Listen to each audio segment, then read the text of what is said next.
تو یہ چیزیں تھی جو حضرت آدم علیہ السلام کے ساتھ اتری. پھر آپ دعا مانگتے رہے. دعا کے فتلقا کے الفاظ ہیں کہ اللہ نے القا فرمایا کچھ کلمات. تو وہ کلمات جو تھے اس کی مختلف تفسیریں. بعض نے کہا کہ ربنا ظلمنا انفسنا وان لم تغفر لنا وترحمنا لنکونن من الخاسرین کہ جو الفاظ ہیں وہ موجود ہیں قرآن میں کہ یہ الفاظ اللہ کے حضور بار بار دہراتے رہے.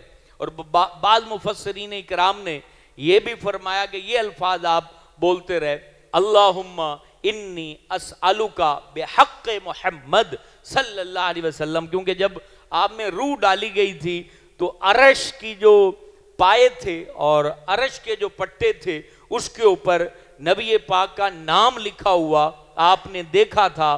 اور وہی الفاظ پر آپ نے حضرت محمد صلی اللہ علیہ وسلم کی ذات گرامی قدر کا وسیلہ اللہ تعالیٰ کے دربار میں پیش کیا اور اللہ تعالیٰ سے بخشش طلب کی. اللہ رب العالمین نے مہربانی فرمائی اور آپ کی دعا کو قبول فرمایا گیا.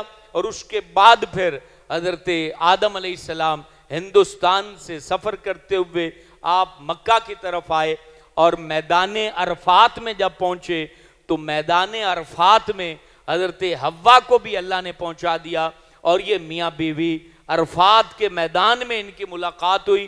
عرفات کے میدان میں ملاقات ہونے کی وجہ سے میدان عرفات کا نام عرفات پڑ گیا.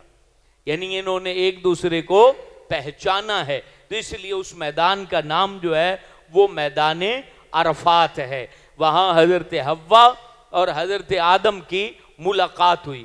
اب اس کے بعد پھر زمین کے اوپر انسانوں کے وجود کو جو ہے اللہ رب العالمین نے پیدائش عطا فرمائی. حضرت حوا سے دو جو ہے وہ بچے ایک وقت میں پیدا ہوتے تھے. جب آپ کو حمل ہوتا اور آپ امین سے ہوتی تو اس کے بعد ایک لڑکا پیدا ہوتا اور ایک لڑکی پیدا ہوتی. اس طریقے سے پھر اگلے عمل میں ایک لڑکا پیدا ہوتا ایک لڑکی پیدا ہوتی.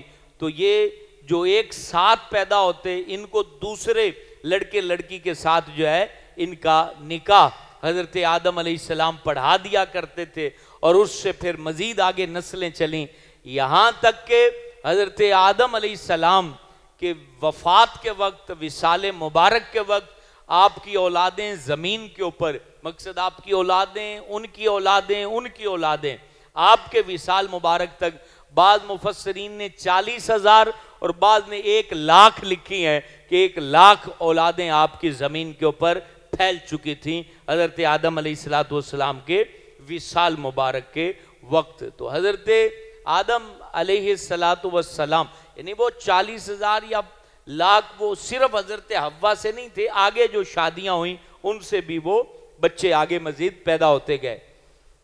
حضرت آدم علیہ السلام جب جنت میں تھے تو عربی کلام فرماتے تھے اور جب یہاں اترے تو عربی بھلا دی گئی اور آپ عبرانی زبان جو ہے وہ اور سریانی زبان آپ بولنے لگے.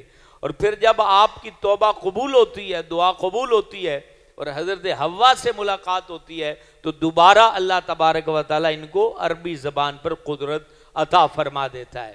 تو اب ایک واقعہ جو قرآن نے ڈسکس کیا وہ حضرت آدم علیہ السلام کی اولاد میں بہت بڑا واقعہ جو رونما ہوا وہ قابیل اور حابیل کے درمیان جو چپکلش تھی لڑائی ہوئی تھی اس کو قرآن مجید فرقان حمید نے واضح طور پہ بیان فرمایا ہے جس کی تفصیل آپ کے سامنے میں پیش کرتا ہوں تاکہ ہمارے علم میں اضافہ ہو. قابیل کے ہاں جو قابیل جس لڑکی کے ساتھ یہ پیدا ہوا اس کا نام تھا اقلیمہ اور حابیل جو ہے جس لڑکی کے ساتھ پیدا ہوا تھا اس کا نام تھا لیوبا. تو یہ دو جوڑے تھے جو پیدا ہوئے اور جب شادی کا وقت ہوا 20 سال عمر ہوئی تو شادی کا وقت ہوا تو اقلیمہ کے ساتھ نکاح ہونا تھا جناب حابیل کا اور لیوبا جو قابیل کی بہن تھی اس کے ساتھ حابیل کی بہن تھی اس کا نکاح ہونا تھا قابیل کے ساتھ. تو قابیل نے کہا کہ میرے ساتھ جو پیدا ہوئی ہے یعنی جو میری سگی بہن ہے اس کے ساتھ میں نے شادی کرنی ہے اور میں نے اسی کے ساتھ ہی نکاح کرنا ہے. تو تو حضرت آدم علیہ السلام نے اس کو سمجھایا کہ یہ معاملہ درست نہیں ہے، یہ اللہ کی طرف سے یہ نافرمانی شمار ہوگی، جو تم ضد کر رہے ہو یہ تمہاری بہن ہے اور اس کے ساتھ نکاح نہیں ہو سکتا۔ کہا نہیں، ایسا ممکن نہیں ہے کہ میں جو ہے اس کے ساتھ شادی نہ کروں۔ تو حضرت آدم علیہ السلام نے کہا کہ ایسا کرو کہ جناب حابیل اور قابیل کو کہا تم اپنی اپنی قربانی جو ہے وہ پہاڑ پہ رکھو، جس کی قربانی قبول کر لی جائے گی۔ پہلے قربانی قبول ہونے کی علامت یہ ہوتی تھی کہ آسمان سے ایک آگ اترتی اور اس کو نگل جاتی تھی اس چیز کو، تو یہ اس بات کی علامت ہوتی تھی کہ اللہ نے اس کو قبول کر لیا ہے۔ تو یہ نبی پاک کے صدقے ہم پر مہربانی ہوئی کہ ہماری قربانیوں کی قبولیت کو چھپا دیا گیا، ورنہ اگر قربانی کی قبولیت چھپائی نہ جاتی تو ہم ذلیل و رسوا ہوتے۔ ظاہر سی بات ہے، جس کی قربانی نہ آگ اٹھاتی تو وہ بندہ گناہگار شمار ہوتا کہ اس کو اللہ نے قبول نہیں کیا۔ تو نبی پاک کے صدقے ہم پر یہ چیزیں پوشیدہ کر دی گئی۔ تو اب میرے دوستو، قابیل جو تھا وہ گندم اور اس طرح کی فصلیں یعنی کھیتی باڑی کرتا تھا، اور حابیل جو تھا وہ جانور اس نے پال رکھے تھے۔ اس نے ایک بکری اور ایک مینڈا یا بھیڑ، دو جانور وہاں جا کے باندھ دیے پہاڑ پر، اور قابیل نے گندم کا ڈھیر وہاں لگا دیا۔ یہ دونوں کی قربانی وہاں پیش کر دی گئی۔ تو اللہ رب العالمین نے حابیل کی قربانی کو قبول کیا کیونکہ وہ نیک تھا، اور قابیل کی قربانی کو اللہ نے رد کر دیا۔ تو حضرت آدم علیہ السلام نے کہا کہ فیصلہ اللہ کر چکا ہے، اب تم ضد چھوڑ دو۔ لیکن فَطَوَّعَتْ لَهُ نَفْسُهُ، کہا کہ اس کے نفس نے اس کو تیار کیا کہ تو اپنے بھائی کو قتل کر دے۔ نفس نے تیار کیا قابیل کو اپنے بھائی کو قتل کر دے۔ اندازہ لگائیں کہ یہ شیطان کس طریقے سے اور نفس امارہ قتل و غارت کے لیے تیار کرتا ہے۔ تو نفس کو تیار کیا کہ اس کو قتل کر دو، تو اس نے پھر اپنے ارادے کو مصمم کیا، مضبوط کیا، اور جناب حابیل کی عمر اس وقت 20 سال تھی۔ اس کو پکڑا اور قتل کرنے لگا، تو اس کو پتا نہیں تھا کہ میں اس کو قتل کیسے کروں، کیونکہ پہلے کسی نے کسی کو قتل نہیں کیا تھا۔ پہلا قتل تھا جو زمین کے اوپر رونما ہونے والا تھا۔ تو شیطان نے ایک پرندے کے سر پر جو ہے وہ پتھر مارا، اور یہ اس کو دیکھ رہا تھا، تو وہ پرندہ وہاں پھڑکتا ہوا مر گیا۔ تو اس طریقے سے قابیل نے اپنے بھائی کو لٹایا، اس کو باندھا اور اس کے سر کے اوپر پتھر مارا، جس سے حضرت حابیل جو تھے وہ شہید ہو گئے اور وہ وفات فرما گئے۔ ان کو اس نے قتل کر دیا۔ قتل کرنے کے بعد اس کی لاش جو تھی وہ بوری میں ڈالی اور کندھے پر اٹھا کے گھومتا رہا کہ اب لاش کا کرنا کیا ہے۔ جب پریشان ہوا، قرآن کہتا ہے پریشان ہوا اور سمیل آنے لگی لاش میں سے، تو پھر اللہ نے 2 کوے بھیجے۔ اندازہ لگائیں، قاتل پریشان ہے اور اللہ پھر بھی اس کی مدد فرما رہا ہے۔ اللہ ایسا مہربان ہے۔ ایک دفعہ سبحان اللہ کہیں، نیند آ رہی ہے، ایک دفعہ اور سبحان اللہ کہیں تو جاگ جائیں بھائی۔ یہ نیند آتی ہے اصل میں رحمت نازل ہوتی نا، ورنہ تو آپ گولیاں بھی کھاتے ہیں تو نیند نہیں آتی، اور یہاں آپ بیٹھتے ہیں میں دیکھ رہا ہوتا ہوں کیونکہ نعرے تو ہم لگواتے نہیں، اور آپ ماشاءاللہ نیند بھی کر لیتے ہیں، ثواب بھی کما لیتے ہیں، کبھی کبھی جاگ کے بیان بھی سن لیتے ہیں، ساری چیزیں آپ کی یہاں فری میں مل رہی ہوتی ہیں۔ دیکھیں کتنا سکون ہے مسجد میں، یہی چیز ہے نا، سکون ہے تو نیند آتی ہے نا۔ کئی خطیب ڈانٹ دیتے ہیں، حالانکہ ڈانٹنا نہیں چاہیے، جس پہ اللہ سکون نازل کر رہا ہے تو اس کو لطف اندوز ہونے دو۔ مولوی صاحب ٹینشن میں آ جاتے ہو، میرا بیان نہیں سن رہے ہو، تم لوگ سو رہے ہو، تو بھائی اگر اس پر رحمت برس رہی ہے نیند کرنے دو۔ لیکن یہ کہ نیند کرنے سے بڑی رحمت علم حاصل کرنا ہے، کیونکہ یہ ساری باتیں پھر دوبارہ ملتی نہیں ہیں۔ تو بہرحال حضرت آدم علیہ السلام کا یہ بیٹا جو پہلا قتل کرنے والا تھا، قاتل تھا اپنے بھائی کا، قابیل، اس کی دشواری کو اللہ نے یوں دور فرمایا کہ 2 کوے بھیجے، اور ایک کوے نے دوسرے کوے کو مار دیا، اور پھر اپنی چونچ سے اس نے جو ہے کھڈا کھودا اس کے اندر اس مردہ کوے کو ڈالا اور پھر اس کے اوپر مٹی ڈال دی، اور پھر اس کی عقل میں آیا اور کہنے لگا ہائے افسوس، قالا یا ویلتا، یہ لفظ ہیں کہ مجھ پر افسوس ہے کہ میں تو کوے سے بھی بدتر ہوں، کہ کوے کو کم از کم پتا تو ہے کہ میں نے مردے کو کیسے دفنانا ہے، تو میں تو کوے کو بھی جو ہے کوا دفنا لیا اس نے، اور مجھے نہیں پتا کہ بھائی کو دفنانا ہے۔ تو یوں اس نے پھر کھڈا کھودا اور اپنے بھائی کی لاش کو اندر رکھا اور مٹی اوپر سے ڈال دی۔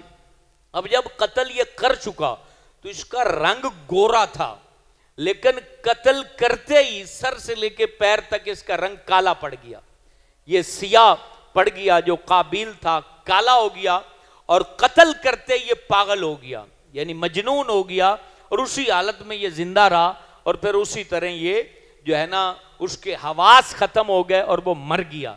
تو یہ قتل کے اندر یہ چیز ہے، یہ بات یاد رکھیں، قتل کرتے ہی درندگی میں اضافہ ہو جاتا ہے، عقل جو ہے بے سکون رہتی ہے۔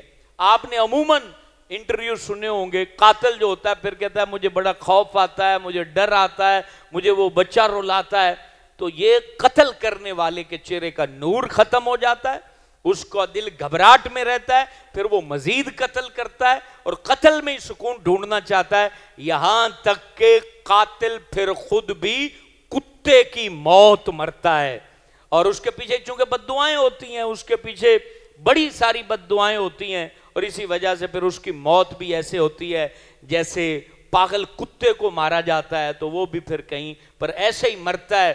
پھر اس کے اوپر چاہے کوئی بندہ جو مرضی جنازے پڑھتے پھریں، لیکن یہ چیز حقیقت ہے، قاتل جو ہے وہ بہت بڑا گناہ ہے جب تک بندہ معافی نہ مانگے اور مقتولین کے جو لواحقین ہیں ان کے سامنے جا کے معذرت نہ کرے اور ان سے معافی نہ طلب کر لے۔ باقی یہ ہوتا ہے کہ اللہ تعالیٰ بڑا کریم ہے اور بڑا مہربان ہے، سچی توبہ اگر کوئی کرے تو معاف بھی کر دیتا ہے۔ مجھے ایک بڑی خوبصورت بات ابھی کراچی میں ہمارے ایک قاری ہیں، عالمی شہرت یافتہ قاری ہیں، دنیا میں ان کے شاگرد موجود ہیں، انہوں نے یہ بات بتائی کہ کراچی کے ایک جیل میں کسی شخص نے قتل کیا، اس سے قتل ہو گیا، جیل میں اس کو رکھا گیا، اس کو سزائے موت ہو گئی۔ تو اب اس دوران اس نے توبہ بھی کی، استغفار بھی کیا، قرآن بھی پڑھا، پکا نمازی بن گیا۔ تو جب موت کا وقت آیا نا تو وہ بڑا خوش تھا، چہرے کے اوپر بڑا اس کے اطمینان تھا۔ تو ہمیشہ پھانسی گھاٹ کی طرف جب لے جایا جائے نا تو دونوں طرف سے پولیس والے پکڑتے ہیں، کیونکہ وہ موت کا ڈر اتنا ہوتا ہے کہ پیروں میں طاقت نہیں ہوتی کہ وہ ٹر کے پھانسی گھاٹ کی طرف چلا جائے۔ تو اس نے کہا مجھے چھوڑ دیجئے، میں نے اللہ کو منا لیا ہے، میں نے اللہ کو منا لیا ہے، مجھے آپ چھوڑ دیں، مجھے کوئی ڈر نہیں۔ کہتے وہ پھانسی گھاٹ پہ جب کھڑا ہوا تو اس کا چہرہ ڈھانپنے لگے، تو وہ کہتا ہے میرا چہرہ نہ ڈھانپے، مجھے یہ سزا قبول ہے، کیونکہ اس سزا کے بدلے اللہ کو میں نے منا لیا ہے۔ پھر اس نے کلمہ طیبہ پڑھا اور اس نے وہ پھانسی کا جو پھندا تھا اس کو چوما، اور چوم کے کہتا ہے یا اللہ یہ سزا میں قبول کر رہا ہوں، کیونکہ میں نے کسی کو قتل کیا تھا، یہ سزا میں قبول کر رہا ہوں اور اس کے بدلے تو مجھ سے راضی ہو جا۔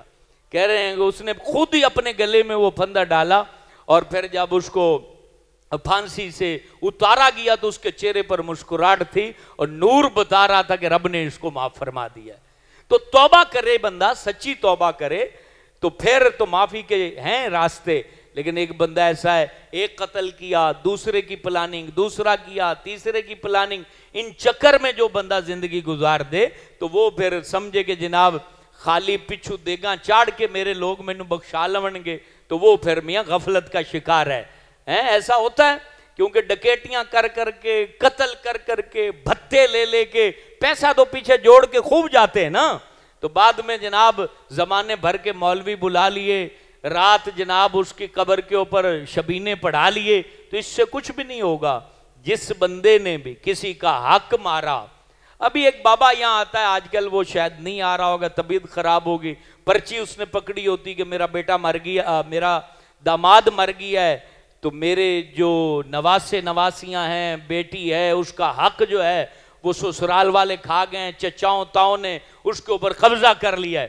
جدھر جاتا ہے آگے ڈیروں پر سنوائی غریبوں کی کہاں ہوتی ہے، فقیروں کی کہاں ہوتی ہے؟ جیلوں میں اور تھانوں میں اور ڈی پی او کے پاس ادھر ادھر کہاں سنوائی ہوتی؟ سنوائی تو میاں پیسے والے کی ہوتی ہے. غریب کی سنوائی ہوتی ہے تو صرف اور صرف دربار باری تعالیٰ میں سنوائی ہوتی ہے.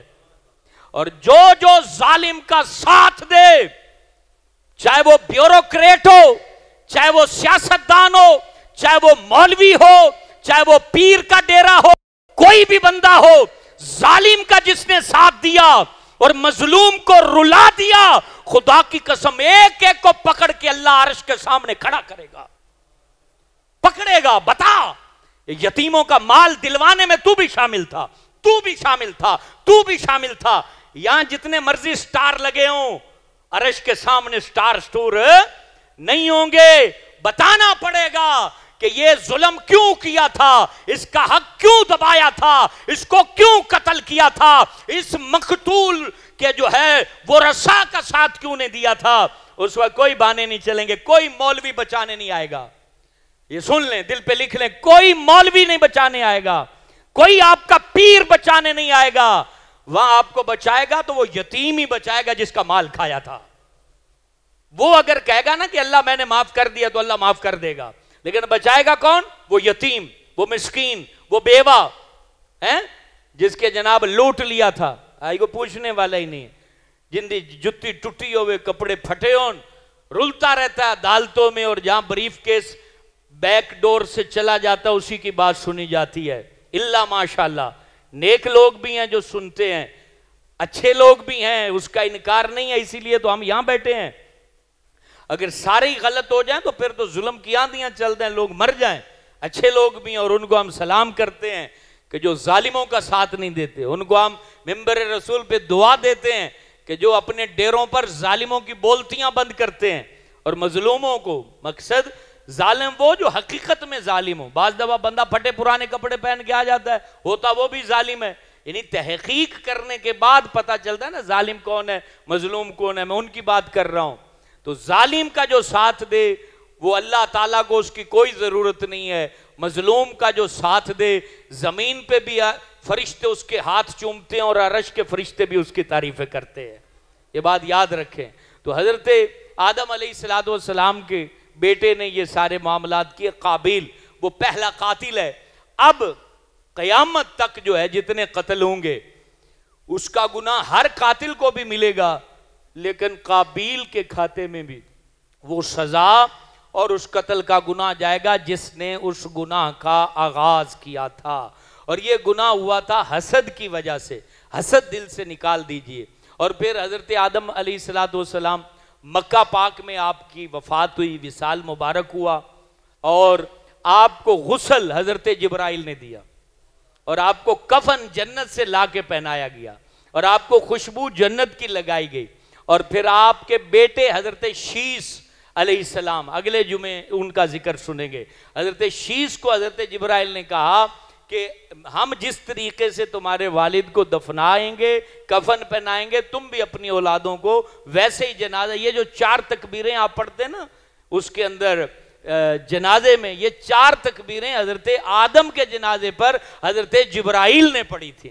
تو حضرت جبرائیل نے یہ تکبیریں پڑھی تھیں اور اس طریقے سے یہ جنازہ پڑھا گیا. پھر ان کی میت کو مینا کے میدان میں مسجد خیف کے قریب دفنایا گیا حضرت آدم علیہ السلام کو. بعض نے کہا کہ مطاف جہاں پر ہم طواف کرتے ہیں وہاں دفنایا گیا، اور بعض مورخین مفسرین نے لکھا کہ ان کو مسجد خیف مینا کے میدان میں ان کو سپرد خاک کیا گیا. یہ حضرت آدم علیہ السلام کا ذکر خیر تھا. حضرت آدم نے اللہ سے یہ بات کہی تھی، یا اللہ میرے بچے بڑے کمزور ہیں، تو شیطان کا وسوسہ بڑا مضبوط ہے. دیکھیں حضرت آدم اولاد سے کتنا پیار کرتے ہیں. تو حضرت آدم سے اللہ نے کہا گھبرا نہ، میں تیرے ہر بچے کے ساتھ ایک فرشتہ پیدا کر دوں گا، اگر یہ اس کی مدد چاہے گا تو وہ اس کی مدد ضرور کرے گا. جیسے کوئی بندہ تہجد میں اٹھنا چاہے نا، یہ کبھی نسخہ آزما لیجئے گا. آپ فرشتے کو کہہ دیں کہ مجھے تہجد میں اٹھا دے تو خود بخود آپ کی آنکھ تہجد میں کھل جائے گی، چاہے دوبارہ آپ سو جائیں. تو یہ مدد کے لیے اللہ کا فرشتہ مسلمانوں کے ہمراہ موجود رہتا ہے. ہاں جس کی توجہ ہی شیطان کی طرف چلی جائے تو پھر فرشتہ اس میں کیا کر سکتا ہے.